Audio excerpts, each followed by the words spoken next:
You're listening to the Moist Boys Podcast.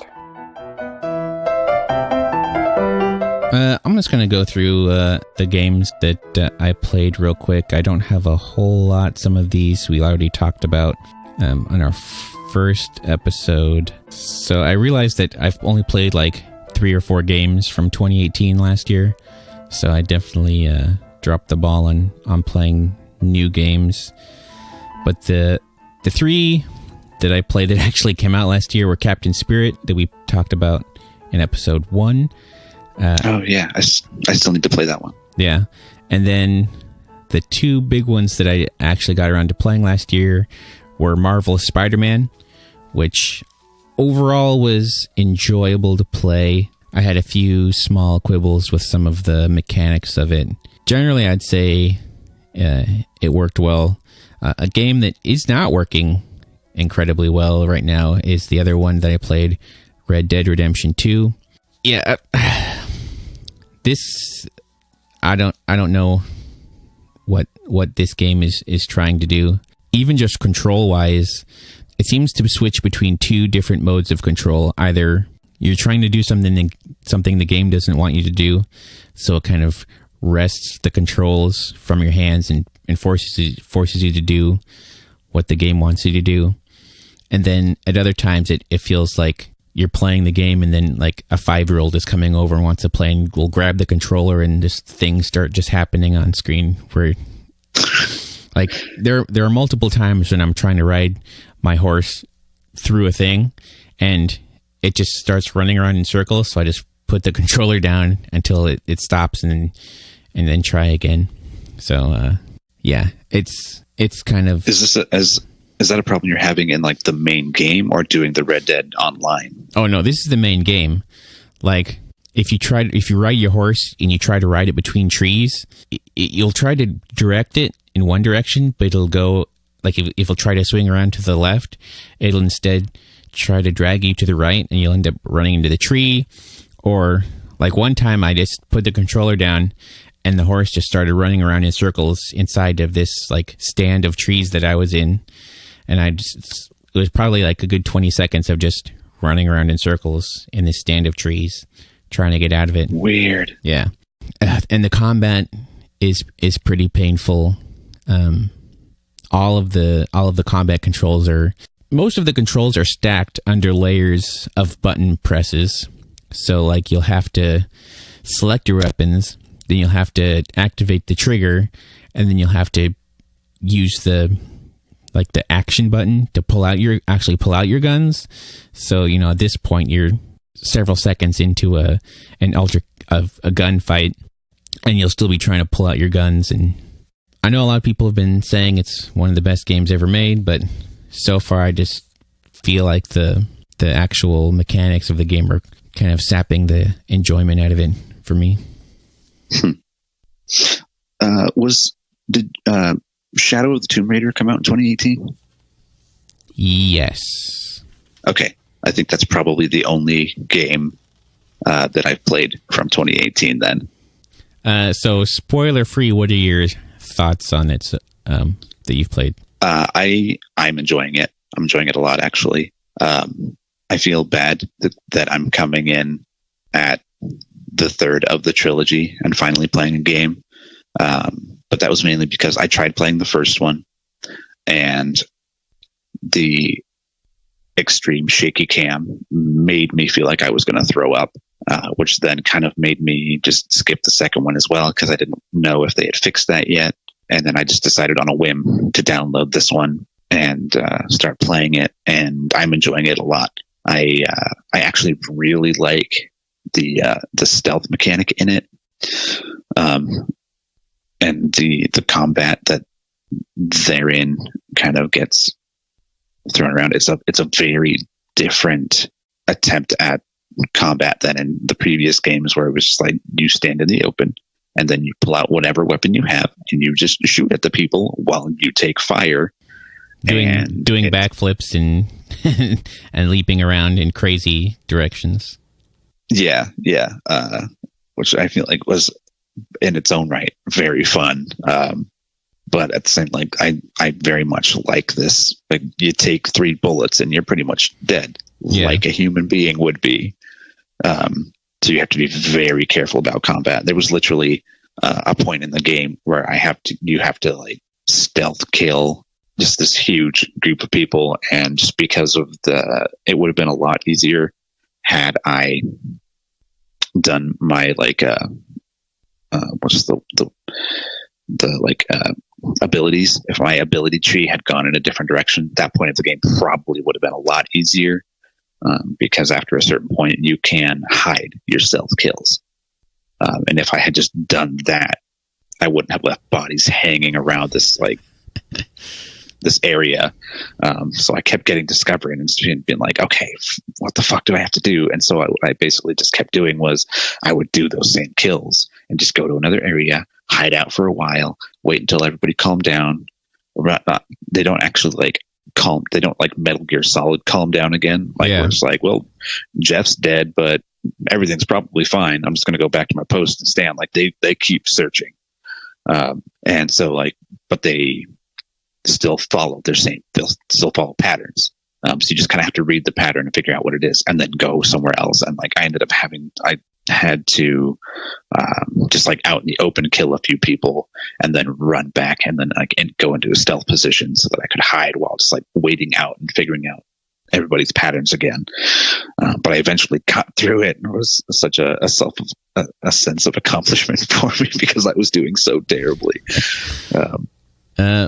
Yeah, I think I really like, other than obviously for you, the shaky cam from the first game, I really like the direction they took things in. I think the second game, the first couple hours or so are kind of slow going, as far as they kind of like try to throw you into a cinematic thing at the beginning, but it kind of doesn't work.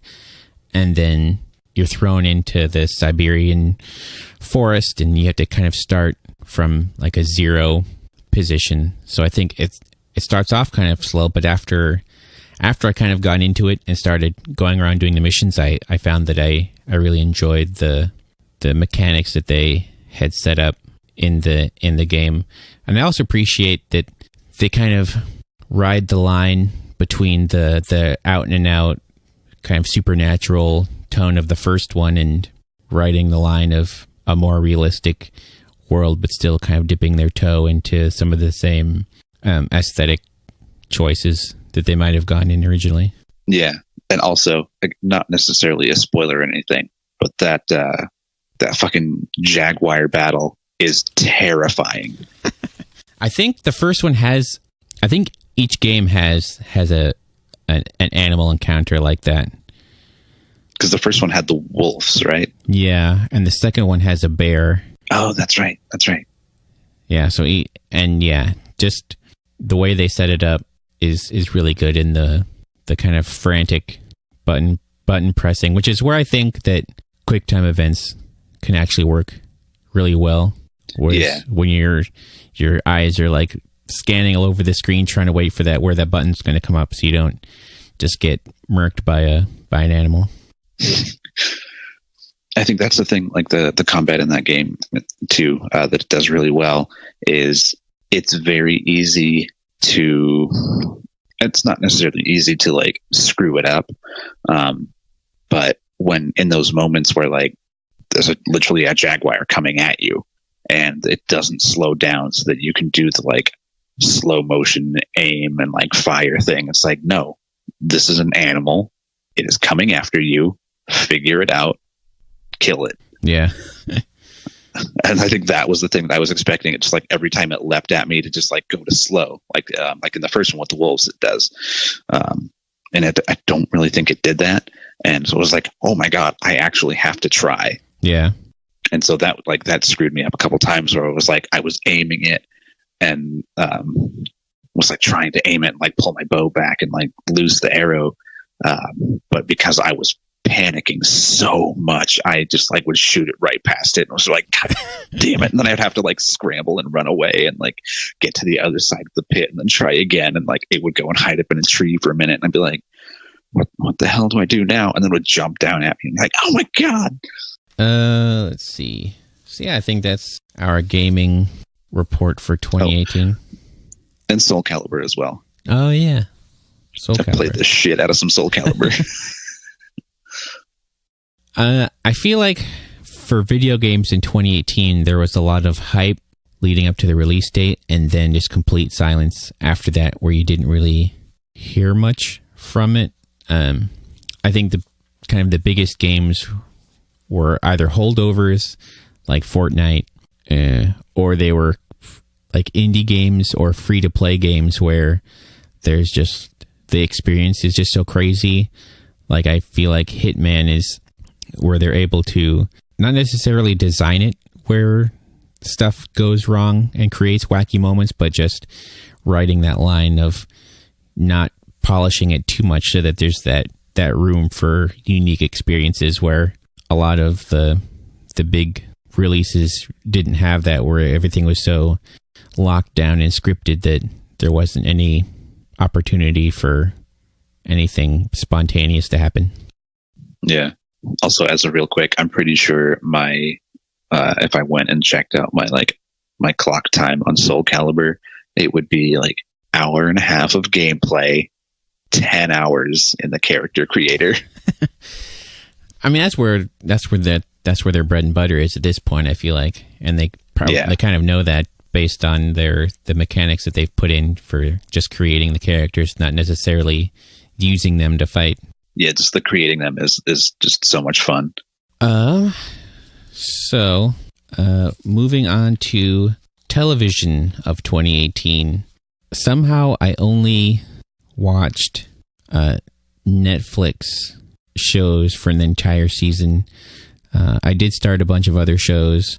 I watched the first 2 episodes of Jack Ryan on Amazon, and I just couldn't make myself care to continue after that, so I gave up on that. And then outside of that, yeah, pretty much just Netflix shows. I watched the 3rd season of Daredevil. Rest in peace, Daredevil. Pour one out for your homie. Yeah. And then Jessica Jones season 2, which I think both of these seasons, sadly, considering that they're either have been canceled or will soon be canceled as soon as their respective seasons have been released. I think they both were able to improve over kind of shaky previous outings. I think in both cases, because they just want too many episodes out of each season when it doesn't necessarily warrant that. Particularly Jessica Jones, where in the second half, I feel like there are 2 or 3 episodes where nothing happens and there's just a lot of standing around arguing about what they're going to be doing next instead of actually doing. Let's see. I feel really bad about the Netflix Marvel universe, mainly just because Iron Fist killed me. Like I stopped watching after that. And so many things have come out since then that I just have not watched or caught up on, that I keep telling myself I'm going to, but just can't bring myself to care. Yeah, and I feel like even I had even started Luke Cage season 2, but I realized quickly that the thing that I liked about the first season of Luke Cage was actually I'm going to totally mess up his name. Ooh, I think I got it. Okay. Mahershala Ali. That's the one. I don't want to try that and pull a Jimmy Kimmel, which is a reference to when he made fun of his name at the Emmys or the Golden Globes. Either way. But yeah, he was really what made that show interesting. And spoiler alert for a 2-year-old season of television, but when he got killed off halfway through season 1, I was just like, oh, well, now there's it kind of the energy just deflated out of that show. So yeah. Let's see.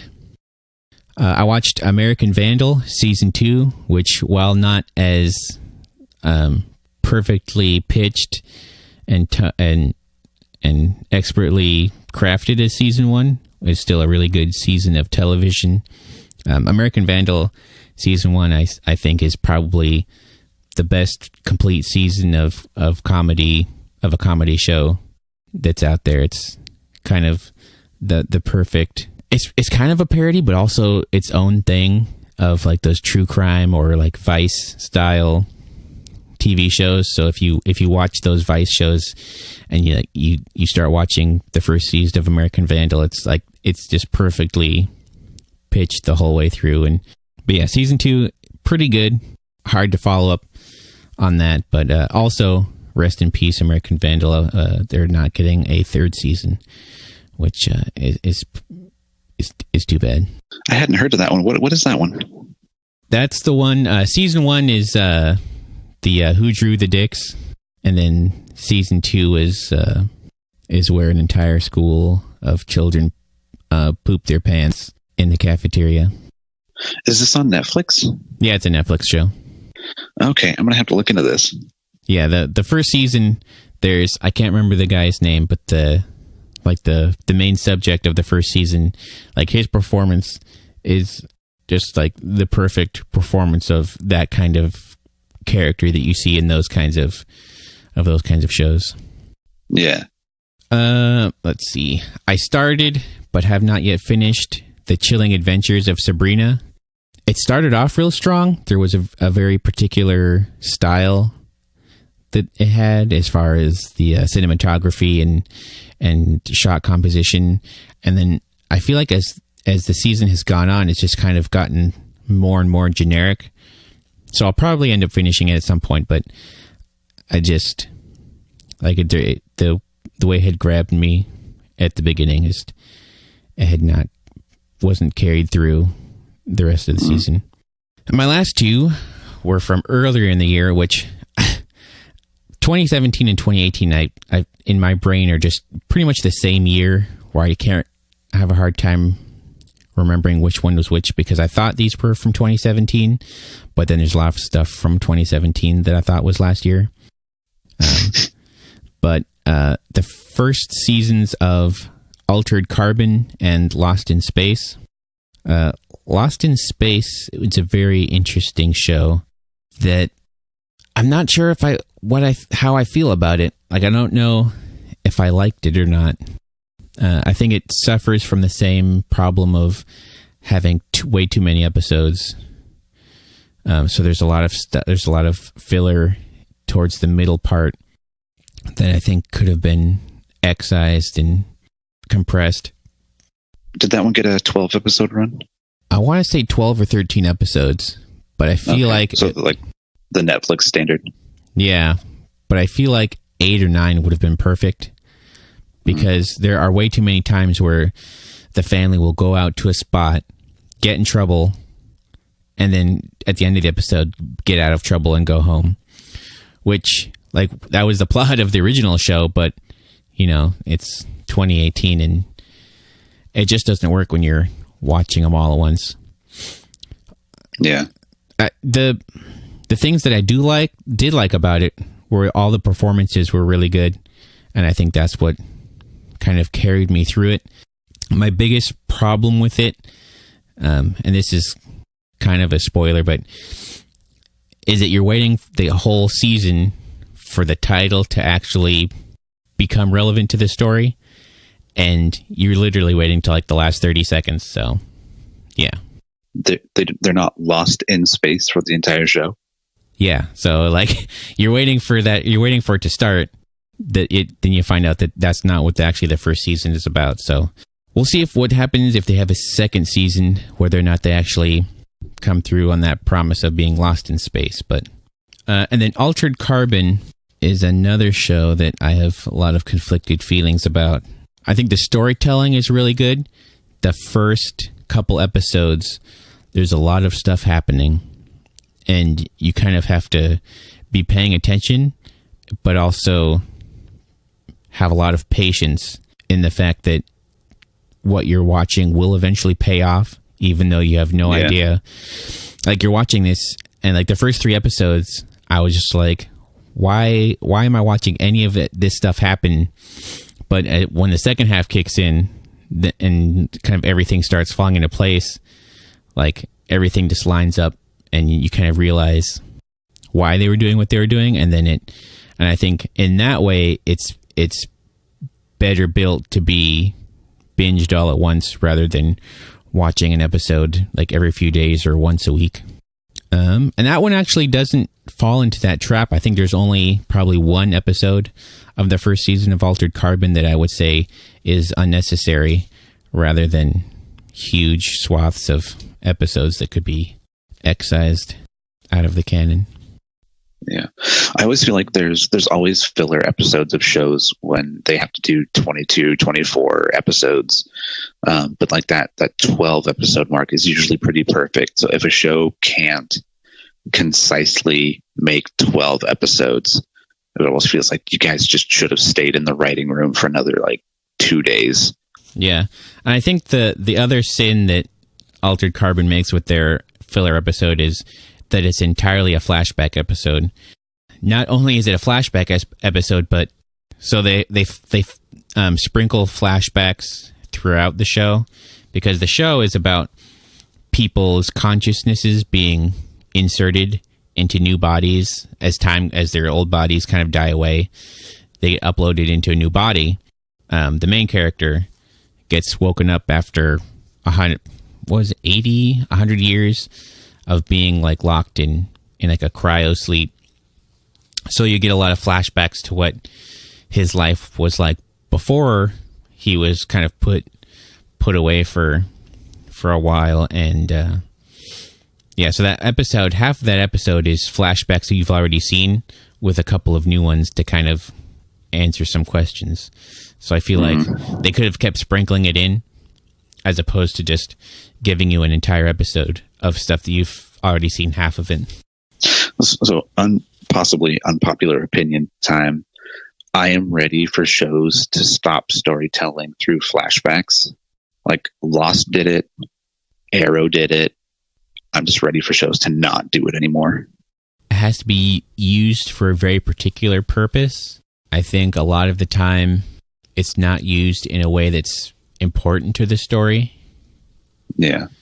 Because even in a show like Lost, that didn't necessarily start it, but they popularized it, which I think, half the stuff that we see on TV now is popularized by Lost, and so all the good and bad that you see on TV now, I think, is not entirely responsible for, but I think a lot of that kind of stuff is.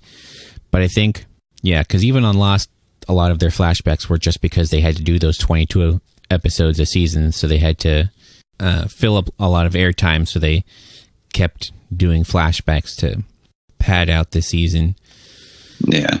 But then there are a lot of my favorite scenes from Lost were flashback episodes. Like probably my favorite episode was the Ben Linus flashback episode, which has all the Dharma Initiative stuff and what's the guy from Napoleon Dynamite? Oh, crap. Why can't I think of it? He's in a bunch of other stuff, but that was the first thing I ever saw him in. Yeah. Anyway, usually a flashback is just a way to pad out a show that hasn't gone on, or that they haven't written enough story for. Yeah. I do like when flashbacks are used in a way to show like the cyclical nature of what a character is doing. Yeah. It's not necessarily like always a bad thing. I'm kind of, as a premise for a show, I'm kind of just like, I could watch something else. But when showing like a flashback of what a character did at a certain point in their life and showing them now dealing with the situation and how what they did then informs on how they do things now, and whether or not like that comes around in a way that's it can be used for good character building, or it could just be used as a lazy thing of like, we just wanted to show that a character had met insert other character before, and that's why it's crazy that they turned up in the middle of the street right now. Yeah. What? I thought you were dead, kind of thing. And it's like, Yeah, I think the show that did it was some of the best and worst at it was Once Upon a Time, which is another show that I'm severely conflicted about because Hoofda. they did a lot of good stuff, but then there's a lot of really bad stuff in there too. A lot of really bad stuff that I feel like that show made me so angry because it made me at points sound like a men's rights activist, which is something I never want to fucking be. But the fact that like after the second or third season, it was very apparent that they were like, oh, you like this interesting male character?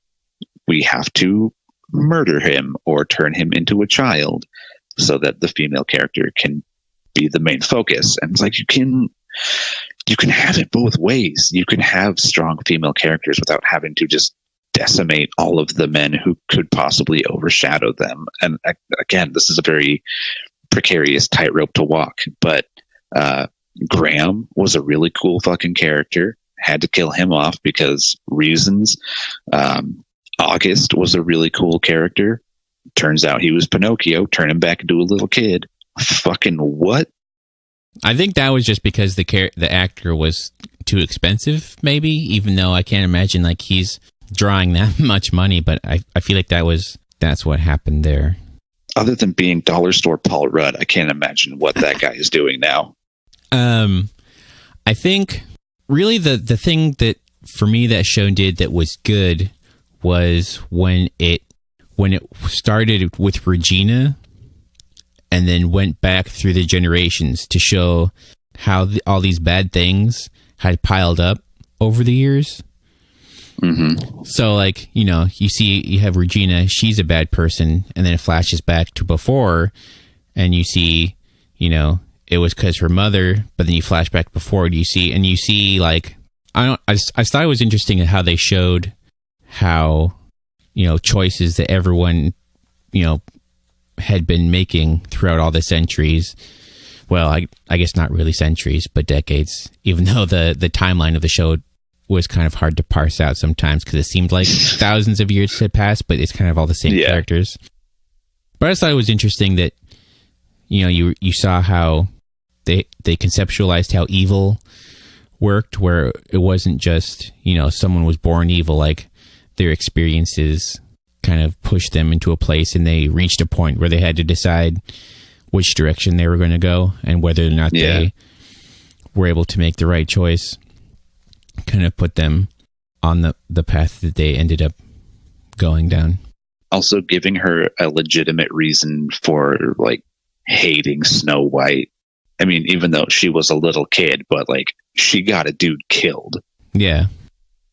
And that was because of Regina's mother, and you found out that, she was doing it out of fear because she had, the life that she had lived up until a point where she was able to be slightly secure in her life, and she was really doing it out of fear, not just because she was an evil character, which is what I thought was interesting. But then I think the worst thing that Once Upon a Time started, and I'm sure this was also, probably didn't start it, but this is when I started noticing it happening more and more, is when you take a character it's a bad person or a bad, the villain, and then having them appear in so many episodes or movies that just have to be the good guy eventually.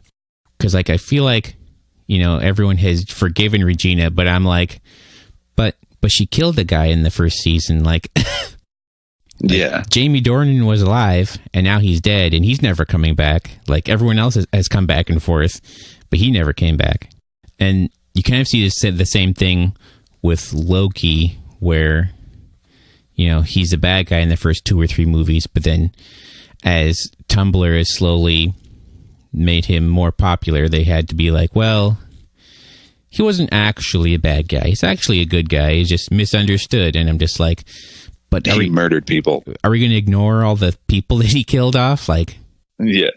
And then, so that's the first time I noticed that, where you take a character that's done things that they shouldn't be just hand waved away and forgiven for, but then, the fans have made them so popular that they just all of a sudden have to be kind of retroactively made the protagonists.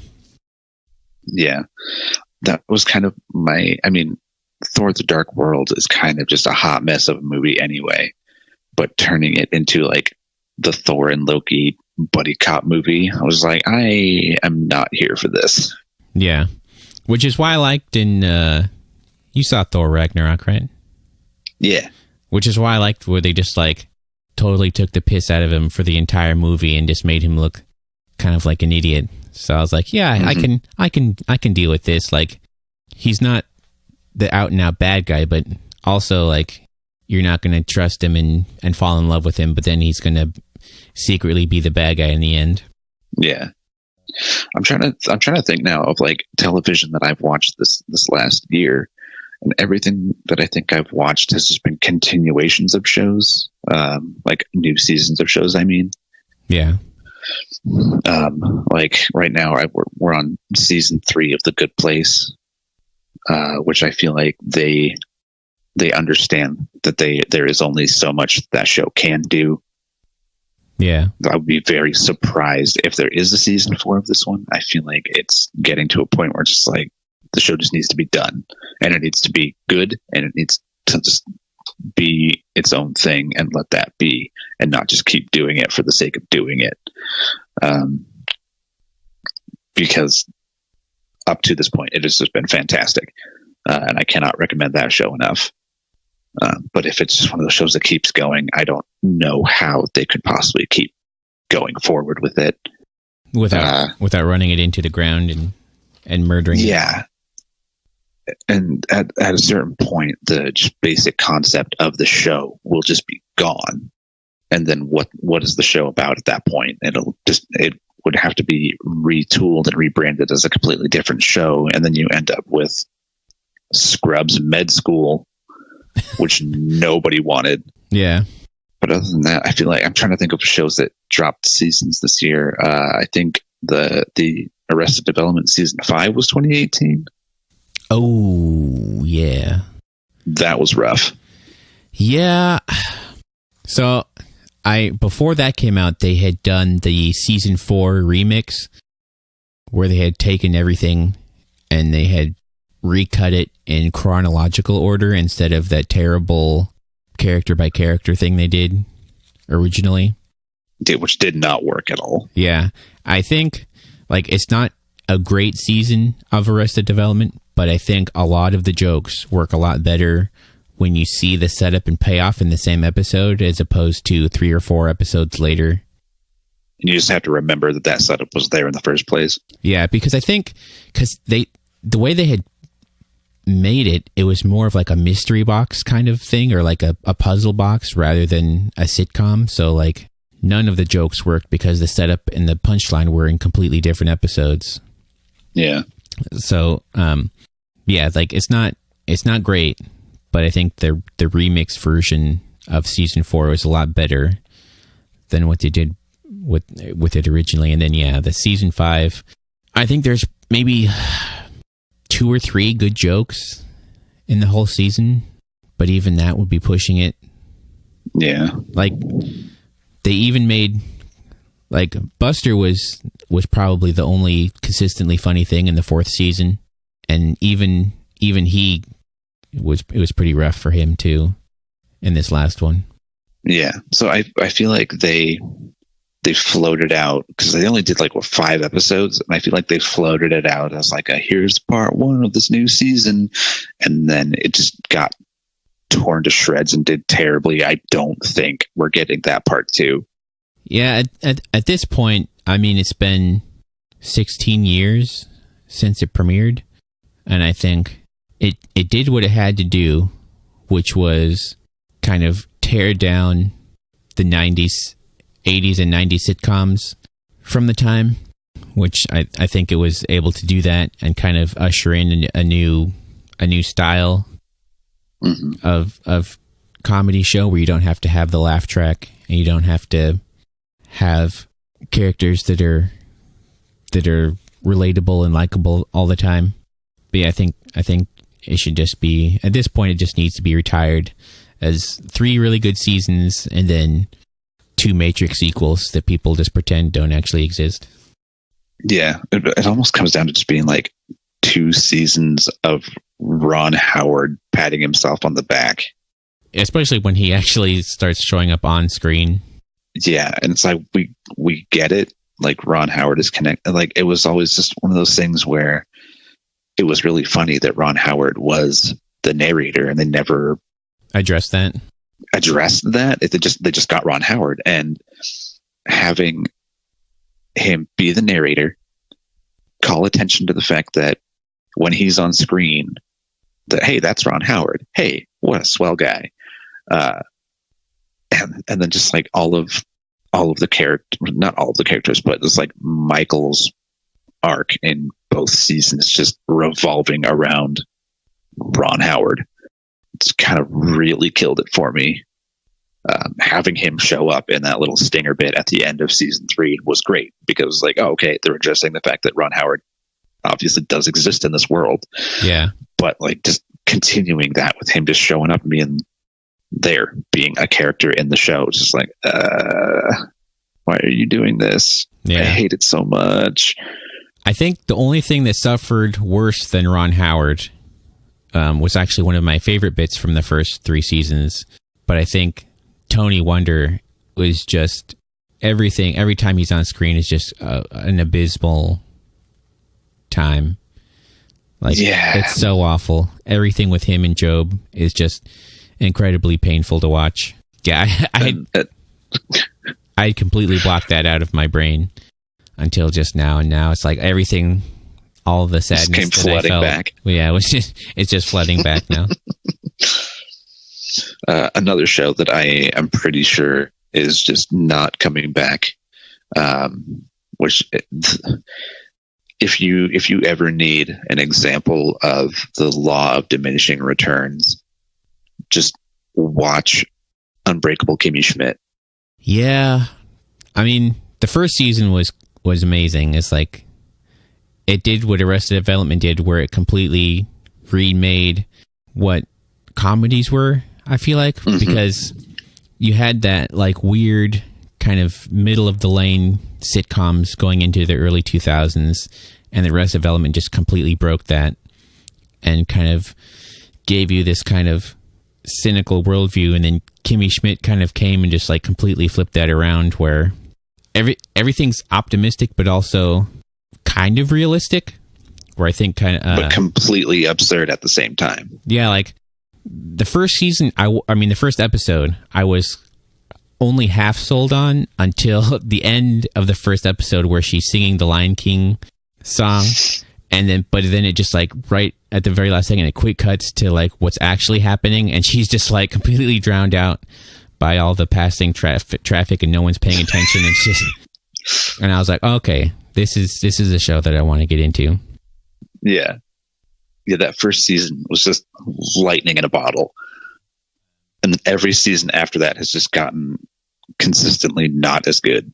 Yeah, season 2, there were some highs and lows, but I feel like this last one, well, I think part of it is that they ran out of types of jokes that they could do. So now there's like only a couple of jokes. Some of them are kind of funny, but it's just the same jokes every time now. Yeah. They, instead of taking kind of like that real world and putting something absurd in it, they've just gone full absurd, and it just doesn't work for me anymore. Yeah, and like even Kimmy herself in the first season, you know, she went from like completely naive child into an adult, and I feel like that's the same arc that she's been going on every season. Yeah. So, and that's another, you know, you can only watch that so many times before you're just like, okay, she has to go on to something else now. Like she has to move forward in some way, but she just never does. Yeah, I blocked that out of my memory too, but now it's all coming back, flooding back again. I'm glad I can do that for you.